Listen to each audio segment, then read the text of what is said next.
You're listening to the Roots podcast by 12 Oaks, where we'll be joined by industry leaders to discuss and highlight the character, competency, and care that is required to successfully manage senior living portfolios. So the second initiative that we had on the board was value-based care.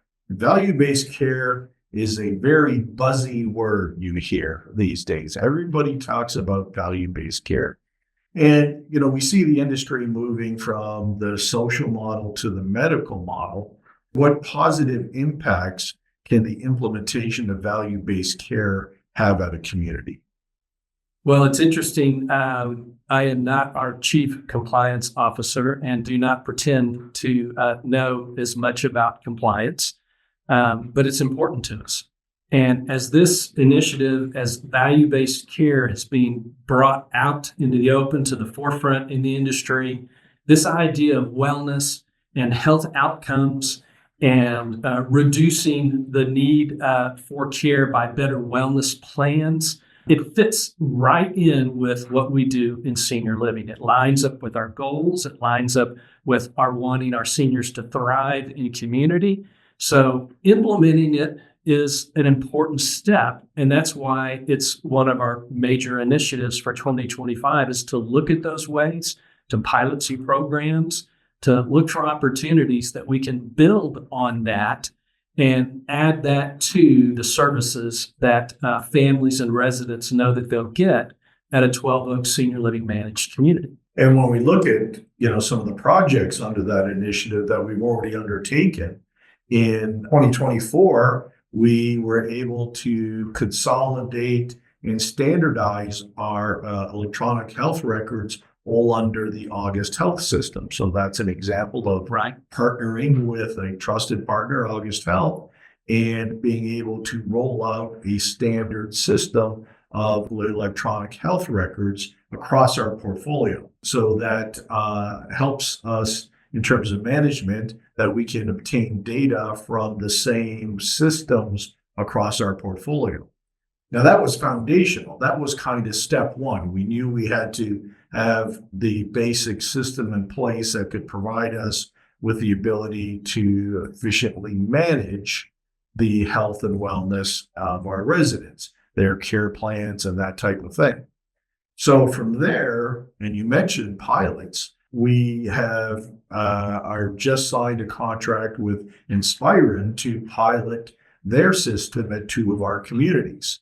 So we are going to see how that works. We're really excited about the possibility of bringing these motion detection, fall detection, care monitoring type of technology into the community so that we can better assess resident needs, make sure we're receiving the care they need, making sure that they're at the appropriate level of care, and also protecting their wellness through early detection of potential fall risk, right? And elopement and other things like that. So 12 Oaks is really starting to pick up some steam in terms of this entree into value-based care. Looking at these systems, these processes that integrate so that we, not only creating efficiencies, but that we're getting the information and we're able to put it together. The last couple of conferences I have gone to, I'm often told that AI is going to save the world, and I don't know that I'm fully convinced of that. I think there's going to be a little more human effort than people expect. But yes, the integration of these systems is key and paramount to ensuring that the data is available in a format that's usable, meaningful, and actionable. And so that is exceptionally important. And, the ultimate outcomes we're looking for with regard to value-based care are better wellness outcomes for our residents, better resident satisfaction, resulting in better family satisfaction, which will manifest itself in greater length of stay and also increase RevPAR as we go into the next phase of value-based care. And we are going to be looking at pharmacy partnerships We're going to be looking at primary care physician partnerships, the ability to do lab work, administer IVs, right?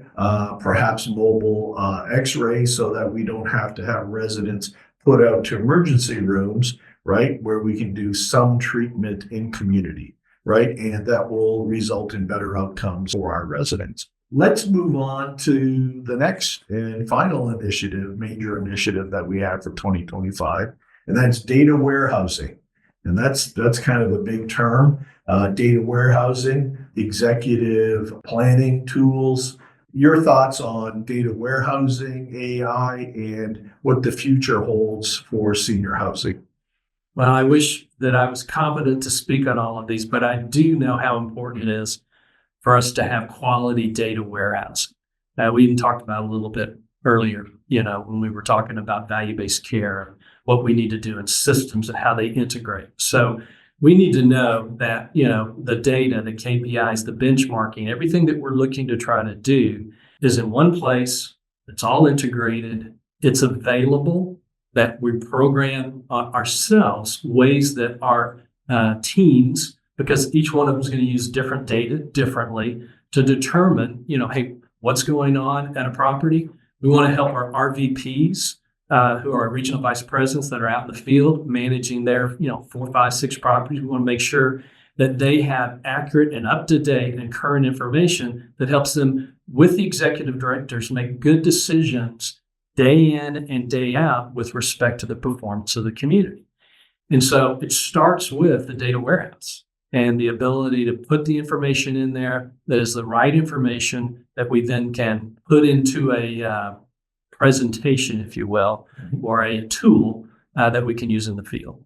Yeah, and that presentation, that tool, has been the topic of much discussion here at 12 Oaks lately, as you're certainly aware, right? How can we do that in a concise, easy to read, usable manner that is going to integrate all these systems? We have a payroll system and an EHR system and a life enrichment system, and we've got Inspiron gathering data for us, right? And we've got our Yardi base accounting platform, right? How do we pull all these things together? And that's what we're looking to do this year, exploring opportunities to utilize AI where appropriate, right? To build out user-friendly dashboards that can get pushed out to users, alerts, notifications, and having a predictive capability where we know we're going to be coming into a variant situation, so we can be proactive and fix it before it happens instead of being reactive on 30-day-old data. Right. And that's the real revolution in senior housing, as we can now be proactive instead of reactive as we move forward. And that's hopefully what data warehousing is going to do for us. Also think, and just going to what you spoke to earlier, the idea of AI and how AI partners with us. We don't want AI leading what we're doing. We don't want AI making decisions for us. What we want is AI to partner with us to help us pull this information together in a concise way that it can be utilized and that it can be a support. We're in the people industry. Our business is about care. Our business is about helping seniors to thrive in community, and we'll always be in a people business. But these kind of tools like these, AI, data warehousing, those things are going to help us be better. They're not necessarily going to take a lead in any way. You couldn't have said it better. We are in the people business. We are in the business of helping seniors thrive in community. And I think that's a great way to end this conversation. Thank you very much for, once again, being on the Roots podcast. And thank you to our listeners. Tune in next time to 12 Oaks Senior Living. We hope you enjoyed this episode of the Roots podcast by 12 Oaks. Get connected with us on social media and at 12oaks.com.